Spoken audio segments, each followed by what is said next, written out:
Semana passada estivemos meditando sobre o tema: o sinal apresentado por Jesus aos religiosos é a sua morte.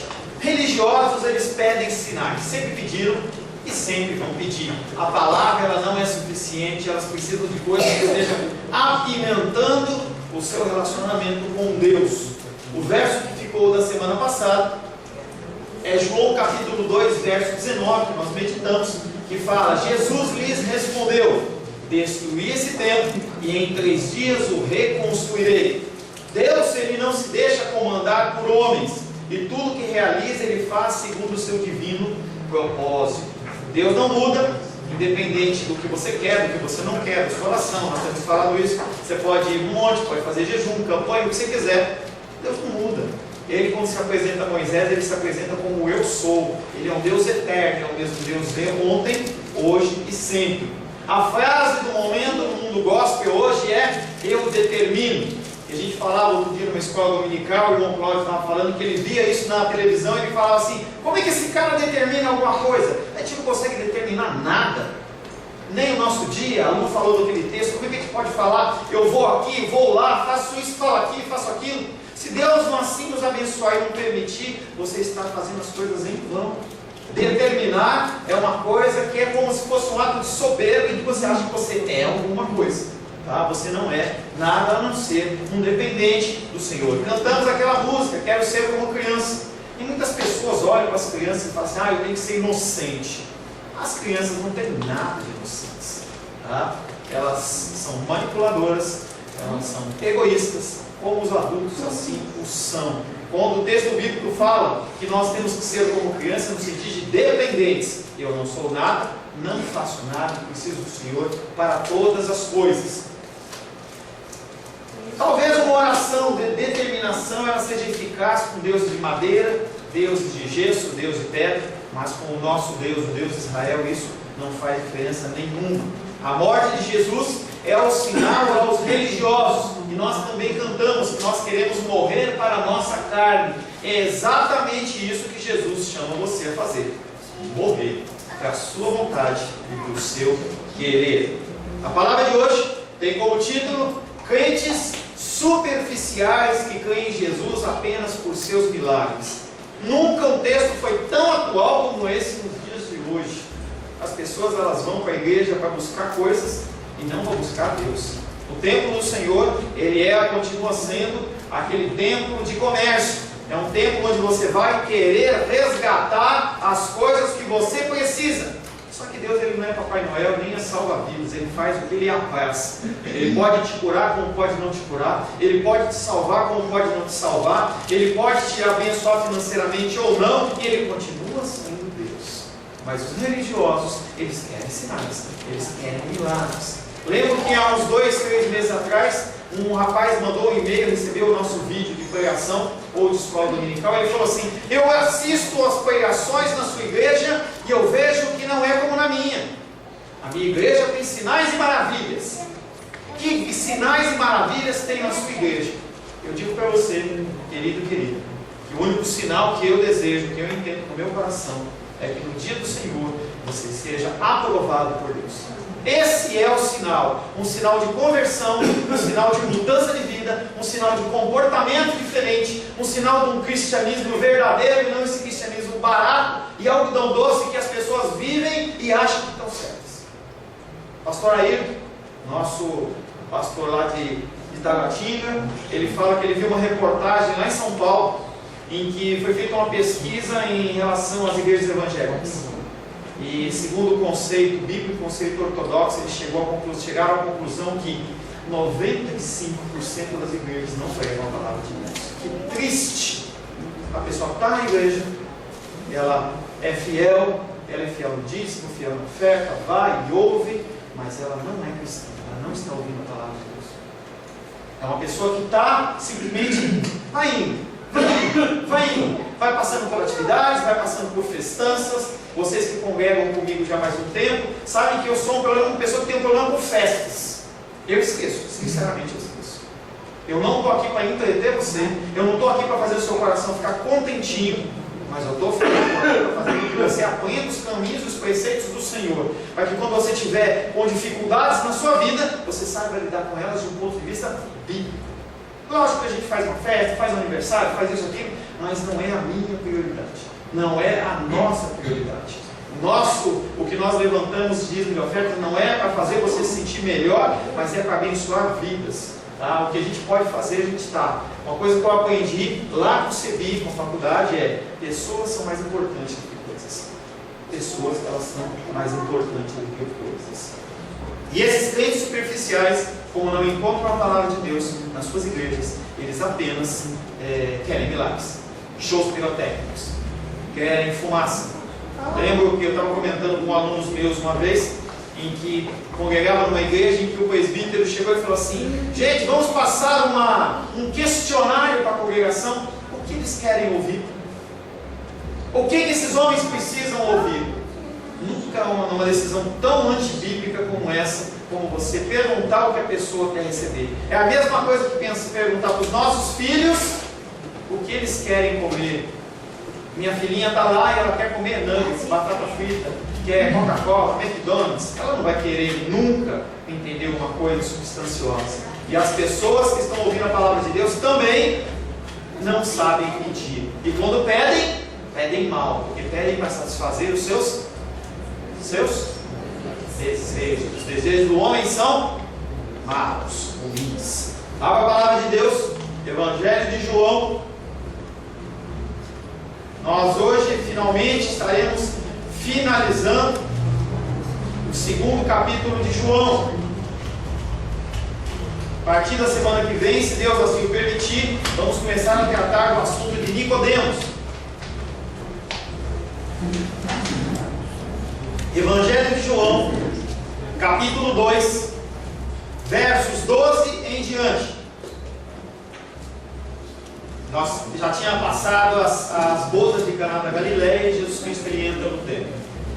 João capítulo 2, versos 13 em diante. Assim diz a palavra de Deus: estando próxima a Páscoa dos judeus, subiu Jesus para Jerusalém e encontrou no templo os que vendiam bois, ovelhas e pombas, e também os cambistas assentados.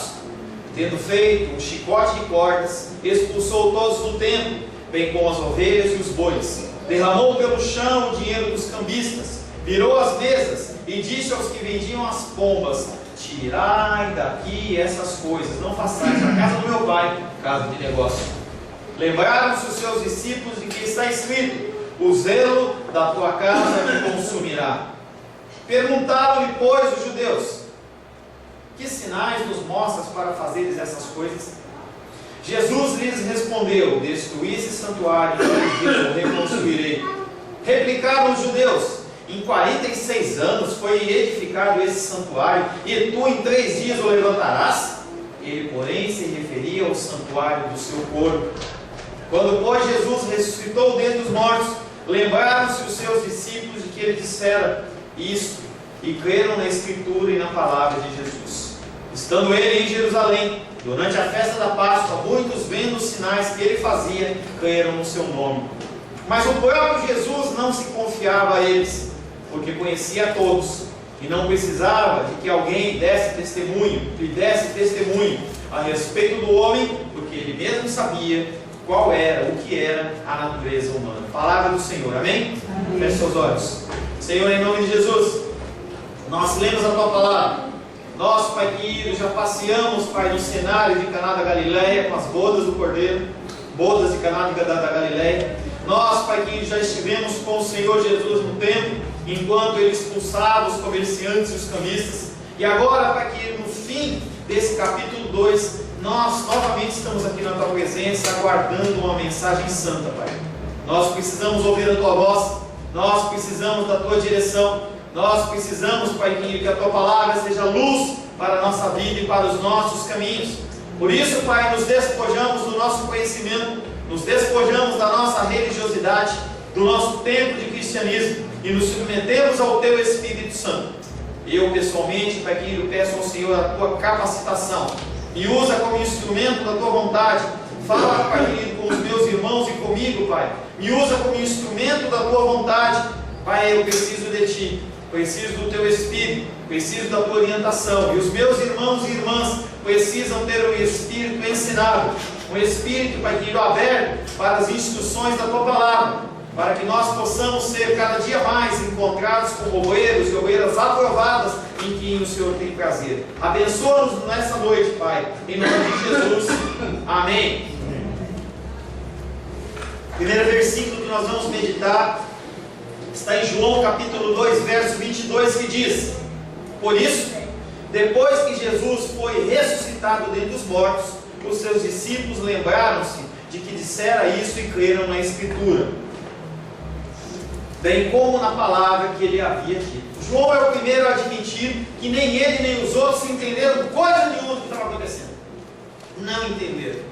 Eles viram aquela cena de Jesus com chicote expulsando as pessoas do templo, ficaram meio ressabiados, esperando que a guarda romana viesse, ficaram ressabiados esperando que a guarda do templo viesse, e ninguém veio, vieram apenas os sacerdotes. E aí quando Jesus Cristo ela fala aquela frase do versículo anterior, do 2,19: destruí esse templo e em 3 dias o reconstruirei. A mesma dúvida que os fariseus e os sacerdotes tinham, eles também tinham, porque eles não entenderam nada, o que Jesus está falando. E João, ele é o primeiro que diz: eu também não entendi nada. Foi só após Jesus ter sido ressuscitado dos mortos. E se você não sabe, Jesus Cristo, ele não ressuscitou por si mesmo, Deus o ressuscitou. Depois de ele ressuscitar dos mortos, os apóstolos lembraram daquilo que eles tinham ouvido, que eles tinham contemplado, e aí eles entendem. Mesmo nessa época, as palavras de Jesus não tinham muito sentido para eles. E a menos que você creia em Jesus e seja orientado pelo Espírito Santo, as palavras que vêm a você não tem entendimento nenhum. Você pode achar interessante, pode achar bonitinho, pode te dar um arrepio nas costas, mas não faz mudança, transformação nenhuma. Você precisa do Espírito Santo de Deus. Você precisa dessa fé verdadeira em Cristo para você entender as coisas que são faladas na palavra de Deus.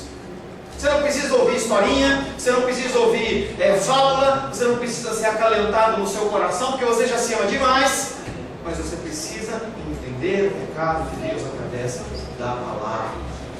Com a ressurreição de Jesus, veio o maravilhoso dom do Espírito Santo, que lembrou aqueles discípulos do que Jesus tinha dito e capacitou a entender. Se você tentar ler a palavra de Deus sem o Espírito Santo, você não vai aprender nada. Pessoas levantam as mãos e falam: já li 30, 40, 50 vezes a Bíblia, e o que você colocou em prática, o que você entendeu? Não lembro, pastor, não sei. Eu não estou falando das pessoas que têm problema de memória, não é isso. A pessoa, ela lê e não entende, é como se ela estivesse lendo o Correio Brasiliense. Ela lê e aí fala do furacão, fala da alta do dólar, e ela vai passando aquelas informações que para ela não faz diferença nenhuma. Você tem que ler a Bíblia segundo o Espírito Santo de Deus. Um dos motivos que ele veio é esse. João 14, 26 diz: mas o Consolador, o Espírito Santo, a quem o Pai enviará em meu nome, esse vos ensinará todas as coisas e vos fará lembrar de tudo que vos tenho dito. Se o Espírito Santo não trouxer à memória o que você já leu, o que você já ouviu, o que você já estudou, a tua mente é uma mente vazia. Quando você estiver perante as situações da vida, você não consegue decidir de uma maneira bíblica. Jovens não vão saber quando namorar, se tem que namorar e de que maneira namorar.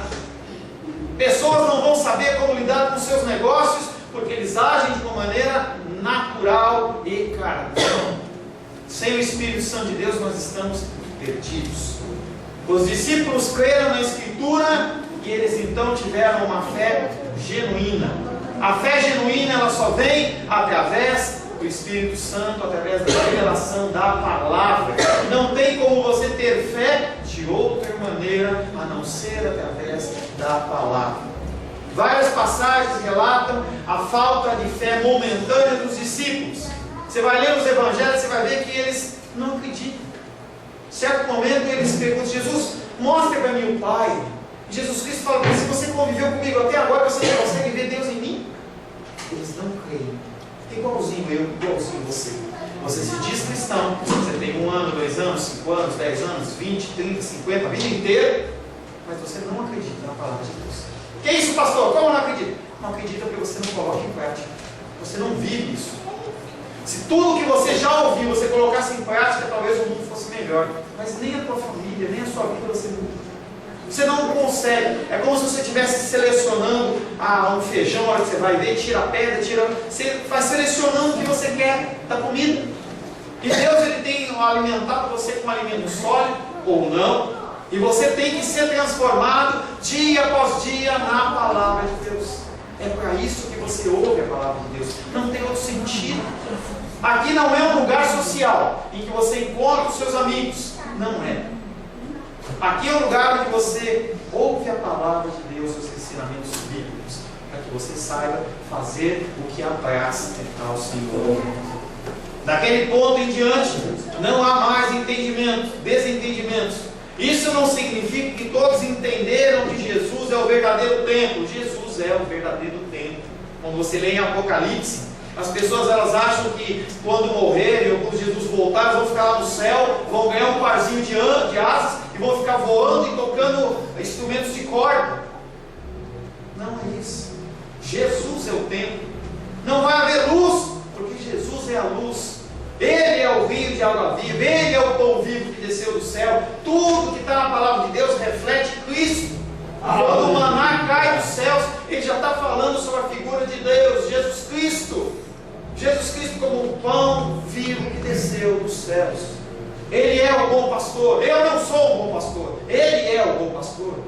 Ele é aquele que dá a vida por você. Eu não dou a vida por você, Ele dá. E nós temos que nos sujeitar a esse Senhor de uma maneira que o glorifique e o honre. Não com a nossa vida miserável, a nossa vida pecaminosa, a nossa vida que nós não mudamos nada e ainda queremos ser encontrados como filhos e filhas de Deus, em que Ele tem prazer. Da mesma maneira que lá em Ezequiel, Deus olha e fala assim: eu tenho nojo do culto de vocês. Deus fala para mim e fala para você. Porque nós passamos a semana inteira vivendo de uma maneira carnal e mundana, que a gente acha que o domingo é o dia que vai limpar todas as nossas transgressões. Está na hora de você, está na hora de eu, está na hora da igreja cristã inteira decidir sobre viver o cristianismo ou não viver o cristianismo. E isso acontece através do Espírito Santo de Deus. Os cristãos vieram a entendê-lo e crer nele, enquanto aqueles a quem eles estão testemunhando entendem muito bem as declarações, mas não creem. É a figura da igreja cristã verdadeira e a igreja não praticante. As pessoas estão na igreja, ouvem o Evangelho, não geram nenhum tipo de mudança, nem transformação. Perante a sua morte e ressurreição, os discípulos não mais associarão diretamente a cena do templo com o Antigo Testamento, mas com as palavras de Jesus. Hoje o templo não é mais paredes. Isso aqui não tem valor. Antes daqui era uma pizzaria. Quando nós saímos pode ser qualquer coisa. As paredes não representam Jesus. Quem representa Jesus é você.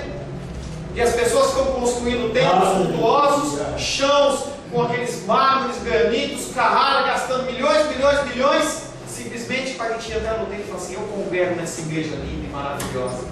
E aí a pessoa passa fome e você não ajuda. Nós não estamos aqui para construir templos. Nós estamos como peregrinos. Se Deus assim me aprover, a gente vai comprar um terreno algum dia, construir uma igreja. Mas se Ele não fizer isso, nós vamos continuar como peregrinos, como no tabernáculo. O Senhor manda levantar, a gente levanta. Manda ficar, a gente fica. E aí a gente tem brincado que parece que Deus está mandando a gente ir embora desse lugar já.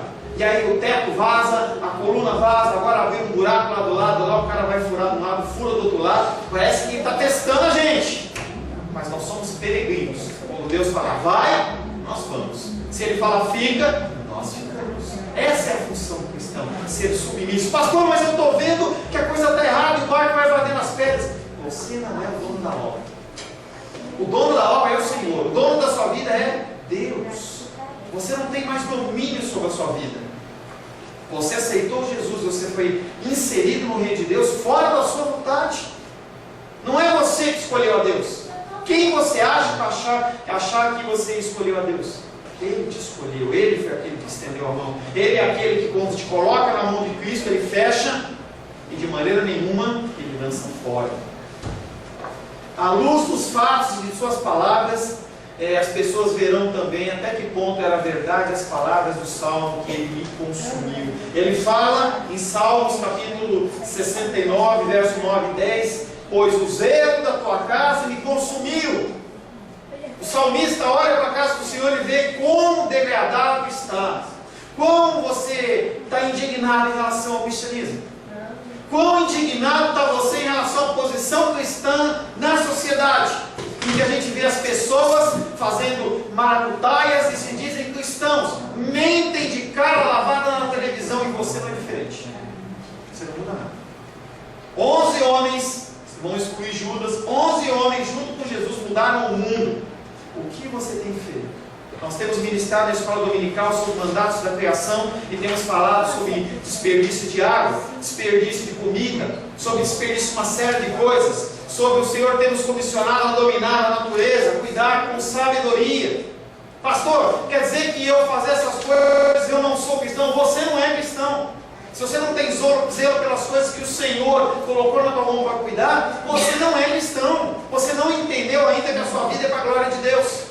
Se você não cuida da água que você consome, se você não cuida dos alimentos que você joga fora, e o Fantástico, na semana passada, teve uma reportagem só sobre isso. Cristãos, eles têm feito a mesma coisa. Dos ímpios a gente não pode esperar nada, mas dos cristãos a gente espera que tenha um tipo de procedimento diferente. Você compra mais do que você precisa, você joga fora, estraga, você não consome, a água você deixa esvair como se você fosse dono do ouro e da prata, e você está falando que é Deus assim, eu não glorifico a Deus na sua criação. É assim que você está agindo. É assim que a natureza tem gemido, esperando a manifestação dos filhos de Deus. E nós estamos aqui e a gente não consegue mudar nem a nossa casa, nem a nossa vida.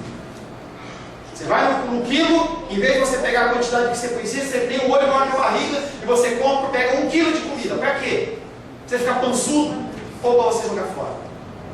E aí naquela reportagem do Fantástico, uma das coisas que me chamaram mais a atenção, dentro de um shopping lá de São Paulo, eles empilharam um monte daquelas caixas tipo de laranja e davam um volume mais ou menos dessa sala, do chão até o teto. Todo o espaço coberto daquelas caixas. E as pessoas olhavam assim, o que é isso? Ele falou assim, essa quantidade, essas caixas representam a quantidade de alimento que é jogado na praça de alimentação desse shopping todos os dias. E as pessoas ficavam escandalizadas. Mas a gente não faz a mesma coisa na nossa casa?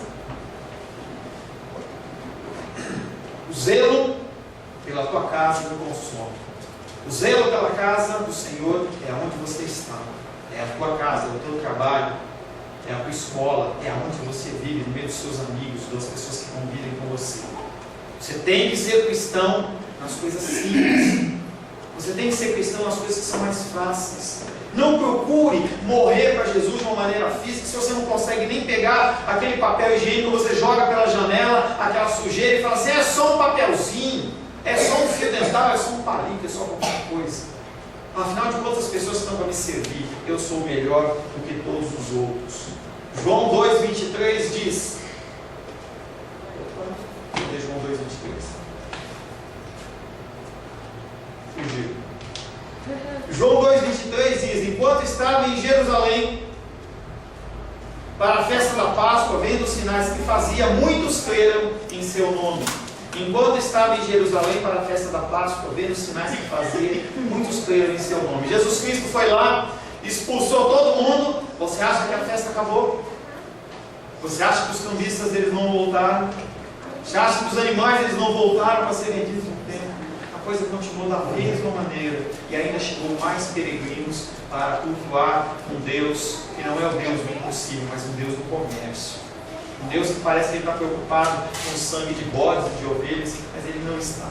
Ele não está preocupado com o seu sacrifício, ele está preocupado com a sua obediência. Após o episódio do templo, as festas continuaram normalmente. Na mesma festa da Páscoa, muitos viram sinais miraculosos, sinais que não foram registrados na palavra. Durante aquele período da Páscoa, muitos milagres e maravilhas Deus, Jesus Cristo, fez. E as pessoas começaram a olhar e falar assim, uau, que sinal maravilhoso, agora eu creio no Senhor. E as pessoas começaram a se inflamar nos seus corações, dizendo, agora eu creio, agora eu creio, agora eu creio. É dito que o povo creu em seu nome, mesmo que a fé dele esteja alicerçada com base em ter testemunhos, sinais miraculosos. Isso é precário. Milagres não geram fé. Testemunhos não geram fé. Você já foi abençoado por Deus? Amém? Sim? Amém. Algum livramento forte? Amém. Alguma história forte? E por que se você não lembra quando você está passando dificuldade daquilo que Deus já fez? Porque é apenas uma lembrança. Não gera fé em você. A única coisa que gera fé em você é a palavra de Deus. Apenas. Você pode ouvir 1000 testemunhos. Você pode passar por 1000 experiências. O nosso cristianismo não é um cristianismo do que você experimenta. A nossa fé é uma fé que nós não enxergamos. Você tem que ter uma fé que você não consegue contemplar. Ah, pastor, quer dizer que eu não tenho que lembrar? Tem sim, você tem que lembrar e agradecer ao Senhor. Deus, muito obrigado. É uma coisa que eu tenho falado na igreja. Acorda e fala: Senhor, bom dia. Muito obrigado pelo fôlego de vida. Muito obrigado. Tem uma amiga nossa, alguns conhecem, a Vanessa, lá do Rogério, da SCP. E a mãe dela estava bem, tem idade. E aí ela começou a ter uma dificuldade respiratória, foi ao hospital, recebeu oxigênio, não melhorou, foi lá para a UTI, a oxigenação dela está em 85, 87, o mínimo é 93, mulher nova, 50 anos de idade, não vai falar que é velha não, porque eu tenho 48, tá? E ela nova está lá, entubada, pode ser que não vire à noite. Nós temos que agradecer a cada dia que Deus tem nos concedido. Agradeça pela tua esposa, agradeça pelo teu marido, agradeça pelo alimento, pelos teus filhos. Agradeça porque você é uma pessoa completa e perfeita. Acho que o João falou sobre isso. Tem pessoas que não têm, ou foi o Sebastião falou assim, tem pessoas que não têm algum órgão, entendeu? Algum membro, algum órgão, e estão sofrendo. Estava lá dando aula lá em Braslândia, e aí um rapaz pediu o coração, um bebezinho, problema renal, fazendo diálise com 10 meses de idade.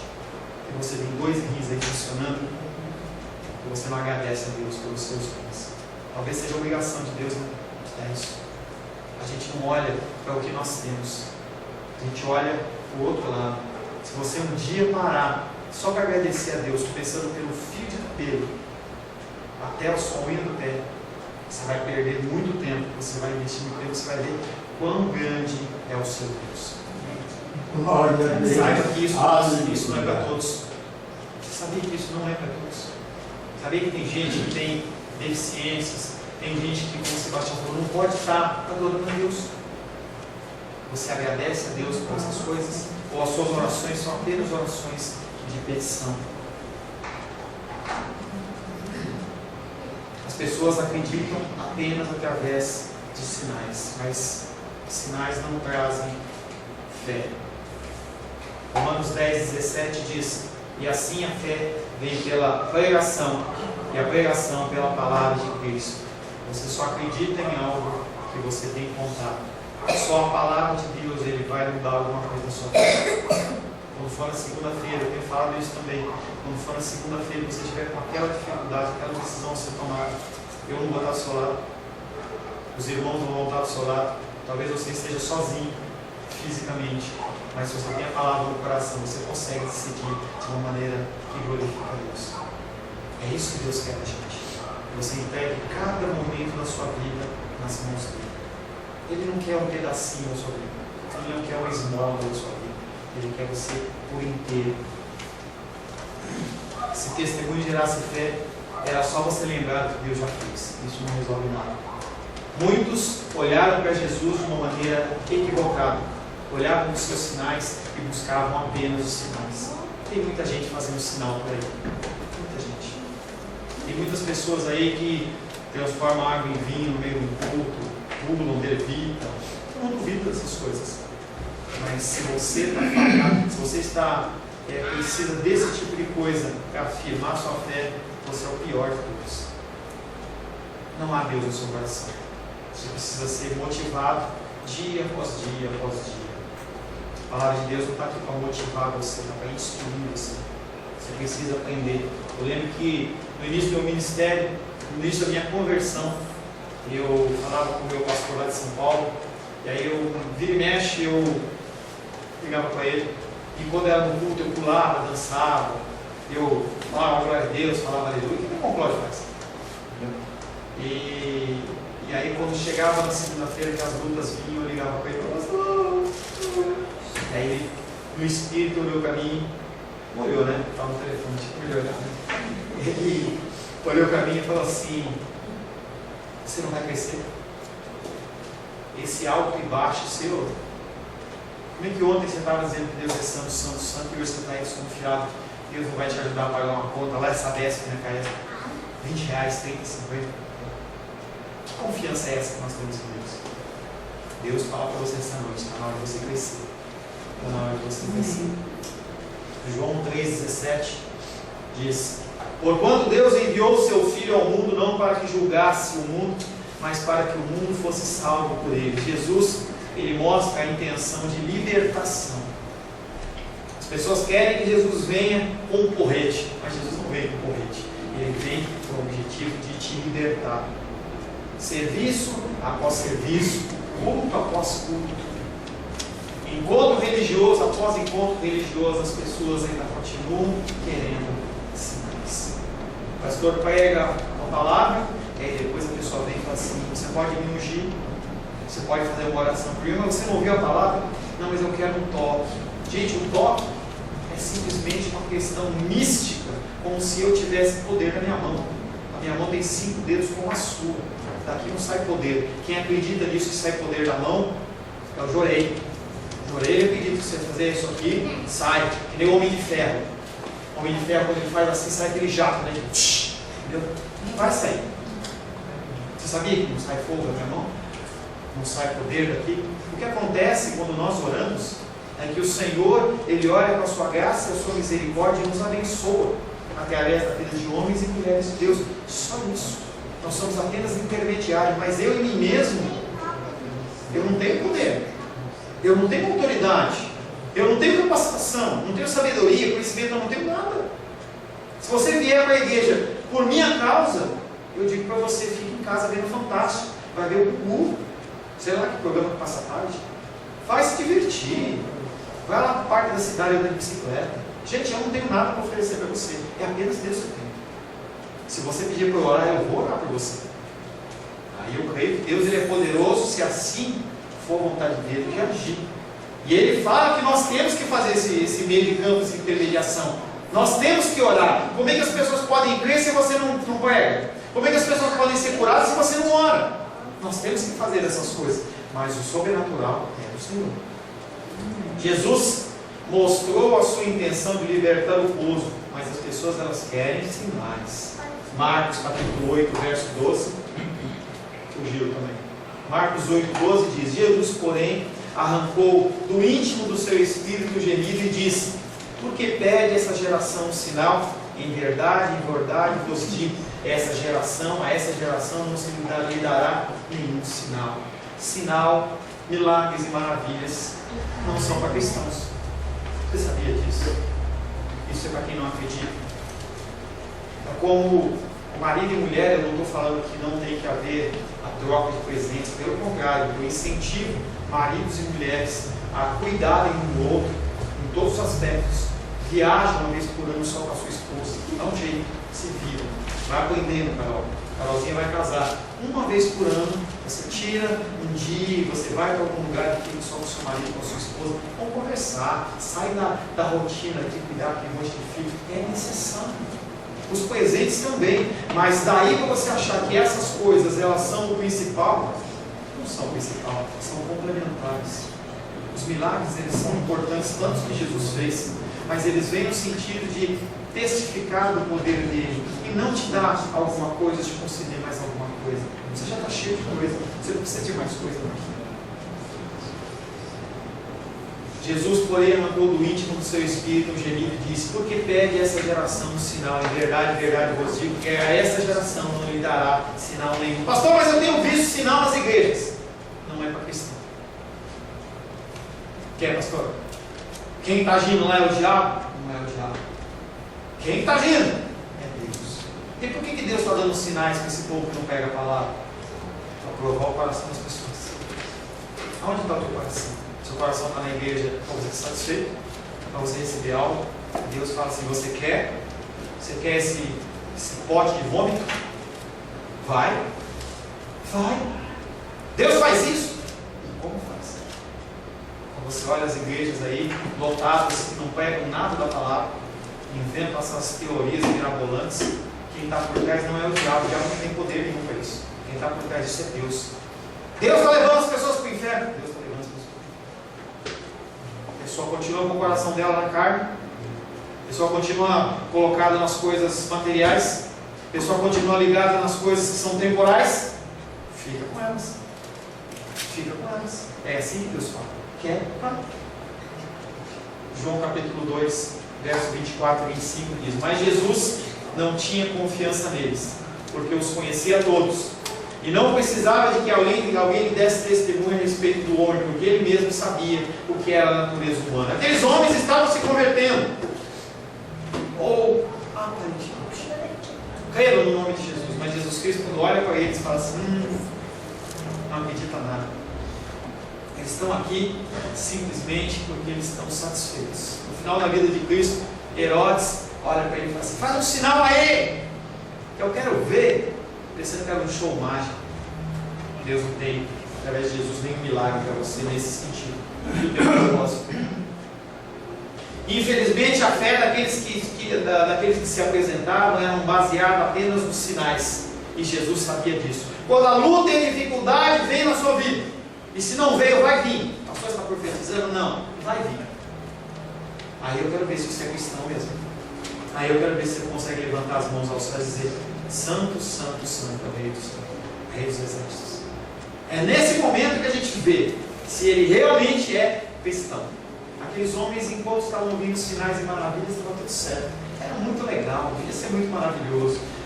Jesus Cristo colocar a mão, e a mão do cara era curtinha, ficar comprida. O cara que estava paralítico, com as perninhas fininhas, ficava grossinho, ele ficava em pé. Deve ser muito legal de ver isso.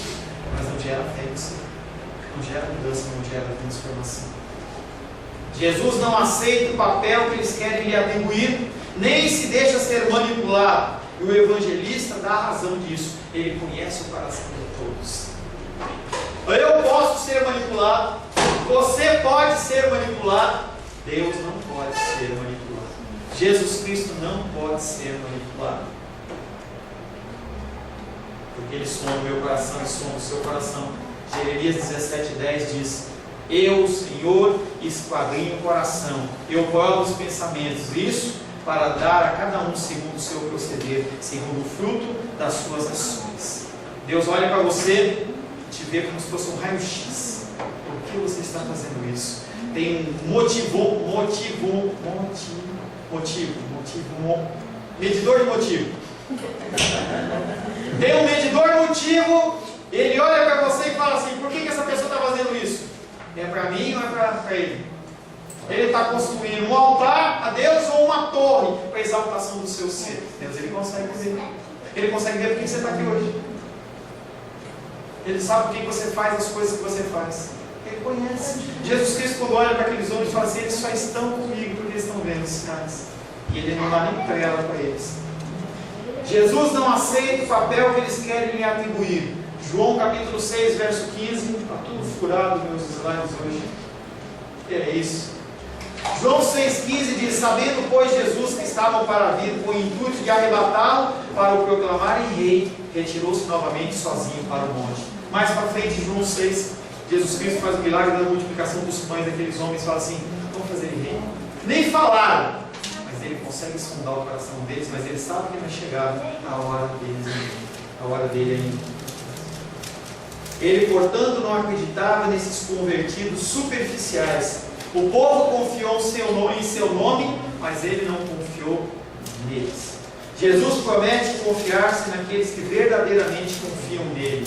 João capítulo 10, verso 14 diz: eu sou o bom pastor, conheço as minhas ovelhas e elas me conhecem. Jesus Cristo sabe quem são as ovelhas dele. Talvez não todos sejam ovelhas dele aqui nesse lugar, e Ele sabe disso.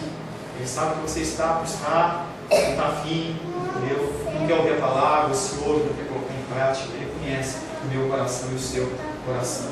Jesus sabe perfeitamente o que é em que ele é interpretado a partir de ideologias. Aqueles homens queriam Jesus Messias, não nos padrões que ele veio. Queriam que fosse um soldado forte, um ser que pudesse controlar, um juiz que pudesse libertar eles do domínio do jugo romano.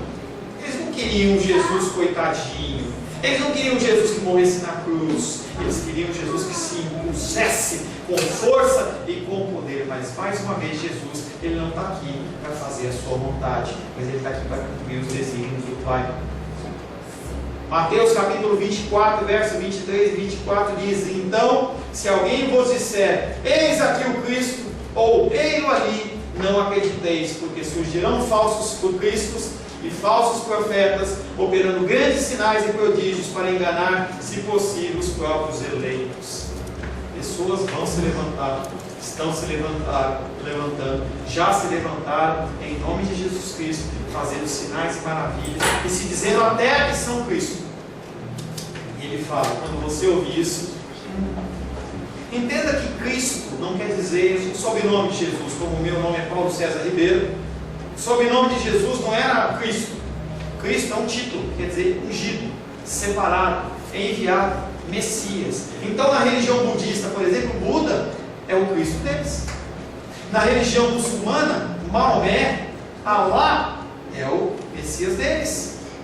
Quando você entrar em qualquer dessas religiões, cada um tem o seu Messias, o seu enviado. Aqui no Gama tem o cara lá, o I em Cristo. Aquele cara que se coloca aquela coroa de espinhos lá, se veste lá, e as pessoas ficam andando atrás dele. Ele tem até um tipo Papa Móvel, uma coisa assim, que ele anda lá pelas ruas lá. Paulo deve ter visto ele já lá, não viu? Senão você pega fogo nele, né? Ele se acha o Cristo, ele fala assim: eu vim em nome de meu Pai. Ele se diz Cristo, mas para aquele povo ele é Cristo. Para de rir, senão começa a rir. Para eles, ele é Cristo. Então Jesus Cristo está falando assim: muitas pessoas vão se levantar em meu nome dizendo eu sou Cristo. Se você não vigiar, você é enrolado por ele. Sabe quando? Quando você estiver doente, teu marido estiver doente, tua esposa estiver doente, e aí essa semana foi conturbada de saúde da nossa família, digamos assim, família cristã. Que dia que foi aquele dia que o Arthur passou mal? Quarta-feira. Sebastião aqui, com a Luceia, o irmão Cláudio, ele estava fazendo as nossas orações.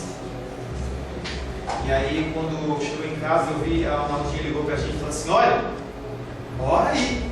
Por quê? Porque o Arthur começou a vomitar sangue, começou a sair sangue pelo nariz em volume, e ela ficou apavorada. É nesse momento que a pessoa vê se é cristã. Em que a pessoa vem e pode oferecer para você uma saída diferente e você acaba aceitando. Eu lembro de uma pessoa conhecida que as perninhas da criança parou de se movimentar e ela levou lá no benzedor, levou uma macumbeira. E a macumbeira fez as rezas. É nessa hora que a gente vê se você tem Cristo no teu coração e ele é firme, e para isso a palavra tem que ser gravada no seu coração. É por isso que a gente fala da palavra dia após dia. Por isso que no louvor a gente lê a palavra. Por isso que o Sebastião, quando ele inicia o culto, ele lê a palavra. Porque você precisa da palavra. É isso que você precisa. Eu sou o bom pastor, conheço as minhas ovelhas e eles conhecem a mim.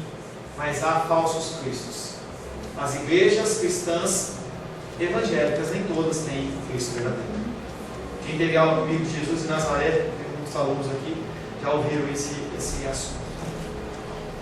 Se eu fizer um bolo, se eu tiver um bolo, eu vou fazer um bolo e pegar uma forma redonda. Que formato vem, Márcio? Hã? Redonda. Por quê? É a forma. A forma é redonda. E se for quadrado, não serve? Por quê? Porque é quadrado. Qual que é a forma sua? É a forma do mundo? Ou é a forma da cruz? É a forma da morte? É a forma que você não tem valor? Ou é uma forma que você quer ser feliz? Qual que é a forma que você se conforma? A palavra de Deus diz que nós não podemos nos conformar ao mundo. Ou seja, tem uma forma do mundo e tem uma forma de Cristo. A forma de Cristo é uma forma de sofrimento, é uma forma de abstenção, de abnegação, de que os outros são melhores que você. É uma figura em que o homem ele tem que servir a sua esposa, ele tem que servir os seus filhos e que ele não tem direito a nada. Lembra disso, né, João? Triste. As pessoas elas acham que não é mais. Romanos capítulo 12, verso 2 diz: e não vos conformeis com esse século, mas transformai-vos pela renovação da vossa mente, para que experimenteis qual seja a boa, agradável e perfeita vontade de Deus. Pergunto para você: essa vontade boa, perfeita e agradável é para quem? É para você? Você acha que é para você que a vontade é boa, perfeita e agradável? A vontade de Deus, ela é boa, perfeita e agradável para Ele. Se você já teve um leito de morte, uma enfermidade grave, um acidente, ou numa situação dessas tristes, eu duvido que alguém naquela condição fale assim: Deus, obrigado pela sua vontade. Nem Jesus Cristo fez isso. Lá no monte de Getsemane, ele olha e fala: Deus, se possível, passa de mim esse cálice, mas seja feita a tua vontade. A vontade de Deus é boa, perfeita e agradável, não é para a sua satisfação. Às vezes ela vem amarga, vem através de um câncer, vem através de um acidente, vem através de uma deficiência, vem através de uma série de coisas, uma perda de emprego, um abandono. Vontade de Deus boa, perfeita e agradável. A forma do mundo e a forma de Cristo, qual que é a sua? Os judeus queriam um Messias dominador, mas ele não veio como dominador, ele veio como ovelhinho, como cordeiro de Deus que tira o pecado do mundo. Depois ele vem com o leão da tribo de Judá, com sua espada afiada, em cima do cavalo branco, na sua boca uma espada afiada, seus olhos como chama de fogo. Os que estão lá de Apocalipse. Não há mais esse coitadinho, não é mais esse que as pessoas podem bater, cuspir, machucar, não. Ele vem como o Senhor dos senhores e Rei dos reis, para julgar todas as nações da terra, porque a Ele Deus deu um nome sobre todo nome, e ninguém pode se exaltar a Ele. Todos vão se dobrar, todo joelho se dobrará e toda língua confessará que só Ele é Deus. Ao ímpio também o budista, o maçônico, o macumbeiro, o testemunho de Jeová, todo mundo, os cristãos, os católicos, os evangélicos, todos vão dobrar o seu joelho. Para você é dado o privilégio de você dobrar o seu joelho por livre e espontânea vontade, no dia de hoje. Mas os que não se dobrarem por livre e espontânea vontade vão dobrar na marra. Eu já contei esse testemunho, uma vez eu estava vendo um filme que era do Armagedon, eu acho que era Armagedon, e aí tem a figura lá no final, lá o Satanás, ele está em cima dos montes lá, governando e regendo os exércitos que vão invadir Jerusalém. E aí ele olha para o céu, e o céu ele começa a se descortinar, muda uma cor lá, e eu sei que a perna ele já se transveste de diabo, com chifre, com rabo, com tridente, aquele bicho vermelhão feio. Eu sei que as perninhas dele deram um close nas perninhas e começaram a tremer assim, e ele cai de joelhos e fala assim: Nazareno, somente você é o Senhor. E eu pulei da minha cadeira e falei: ô glória! Eu fiquei na emoção, você fica naquela empolgação. Até ele vai dobrar os joelhos. Até ele vai dobrar os joelhos. Deus, Jesus Cristo, não pretende reformar o templo. Ele não está preocupado com isso aqui. Tem parede, chão, não está preocupado com isso. Ele está preocupado em substituir por mim e por você. Ensina que o lugar da presença de Deus é o lugar natural da sua habitação, não é mais templo, não é mais um lugar, não é mais Jerusalém. Você pode ir para Jerusalém e ser abençoadão, deve ser lindo e maravilhoso lá. Eu acho que não tem como você entrar no túmulo de Jesus e não falar assim: Jesus Cristo esteve aqui. Não tem como. Não tem como. Eu creio que deve ser maravilhoso você estar ali na frente do mar da Galileia, imaginando Jesus no barco pregando. Deve ser muito interessante você passar nas ruas, deve ser maravilhoso, mas é só isso. E as pessoas que mudam para Jerusalém, porque lá eles vão ser abençoados. Vou cumprir minha vida profética lá. Pode ser mandado de Deus? Pode, mas não do jeito que vou caminhar. Se você for para Jerusalém, traga uma lembrança para mim. Eu vou gostar de colocar essa minha prateleira. Mas não tem como você trazer nada de lá. Não tem gente, não tem desculpa. Não tem, porque Jesus Cristo contava antes da mulher samaritana. Ela pergunta: onde que a gente adora a Deus? É aqui, lá? É acolá? É lá no Sul, no Norte? Onde que é? E aí Jesus Cristo fala assim: nem aqui, nem lá, nem acolá. Os verdadeiros adoradores adorarão o Senhor em espírito e em verdade. É eu e você. É isso que Deus espera. Ele quer habitar no seu coração. Ele quer se manifestar através da sua vida. 1 Coríntios 6,19. Abre aí. 1 Coríntios 6,19.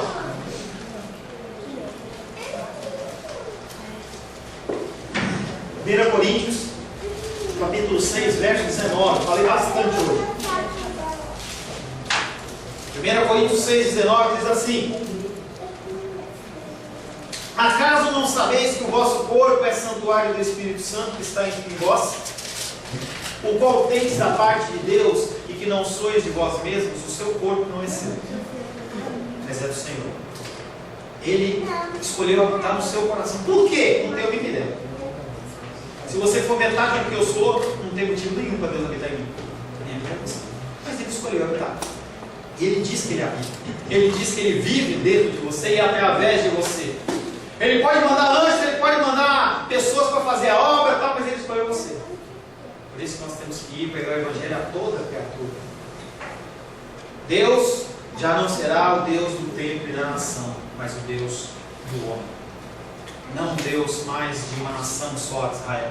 Não mais Deus de um templo de Jerusalém, mas um templo que anda todos os dias. Alguns com dificuldade, outros com dores, outros com deficiências, mas todos eles habitação de Deus. Amém? Feche os olhos. Senhor Deus, muitas vezes nós vacilamos, muitas vezes não manifestamos a fé que nós professamos ter. Nós muitas vezes nos apresentamos como crentes superficiais. Nós buscamos, Pai querido, apenas milagres. Quando o Senhor não nos concede o que nós queremos, o que nós desejamos, nós simplesmente achamos que podemos virar as costas para o Senhor, fazemos biquinho, batemos o pé, mas na verdade, Pai querido, nós somos comissionados a sermos filhos e filhas. E por isso, Pai querido, mais uma vez, nós pedimos perdão ao Senhor pela nossa vida miserável como cristão. Nós pouco temos influenciado os membros da nossa família, os lugares, as pessoas que conosco trabalham, as pessoas, Pai, que conosco convivem e estudam. E a natureza e a criação toda geme esperando a manifestação da minha pessoa, Pai querido, e eu não tenho feito a minha parte. Por isso eu quero pedir ao Teu Espírito Santo mais uma vez, Senhor, me dá mais uma chance, Senhor. Eu quero, Pai querido, morrer para a minha vontade, eu quero morrer para a minha carne, eu quero, Pai querido, ser um filho amado, uma filha amada em quem o Senhor tem prazer. Para isso, Pai, eu dependo, eu clamo. Se eu precisar gritar, Senhor, eu gritarei, porque eu preciso da Tua ajuda, Pai. Transforma-me a Tua imagem e semelhança, em nome de Jesus. Amém. Glórias a Deus. A paz seja convosco. Meu nome é Paulo César. Eu sou pastor da Igreja Cristã Semente de Vida, aqui em Brasília, Distrito Federal. Me alegro que a palavra tenha te alcançado. A palavra faz isso. Ela alcança as pessoas aonde quer que elas estejam. E você foi agraciado com esta palavra. Não que eu tenha nada especial a te dizer. A palavra ela é suficiente e ela usa quem ela quer. E eu me alegro por ter sido um canal para poder te abençoar. Mas eu quero te dizer que não basta você ser um ouvinte. Não basta ser uma pessoa que se alegra quando você ouve a palavra de Deus. A vida ela é feita de decisões. Se você está ouvindo essa palavra hoje, eu creio que o Espírito Santo tem um propósito especial com você. Muito mais do que prosperidade, muito mais do que uma cura física, uma cura emocional ou espiritual, Ele quer te alcançar para a vida eterna. Nós investimos nosso tempo, nós investimos as nossas forças em coisas terrenas, mas o Senhor Ele tem muito mais a oferecer. Ele tem sim para você a cura, Ele tem sim para você a prosperidade, mas Ele tem muito mais que isso. Submeta-se a um Deus que Ele é capaz de mudar e transformar a sua vida por completo. Creio que o Espírito Santo Ele é capaz de tocar o teu coração. Quero pedir que você curve a sua cabeça. Senhor, em nome de Jesus, Coloco na tua presença essa vida que ouve esta ministração, que ouve esta palavra. Pai, eu não tenho capacitação nenhuma, mas o teu Espírito ele é capaz sim de tocar nesta vida, gerar nela mudança, transformação, arrependimento, e que ela possa simplesmente bater no peito, convencendo-se que é pecadora e que precisa de um Deus salvador.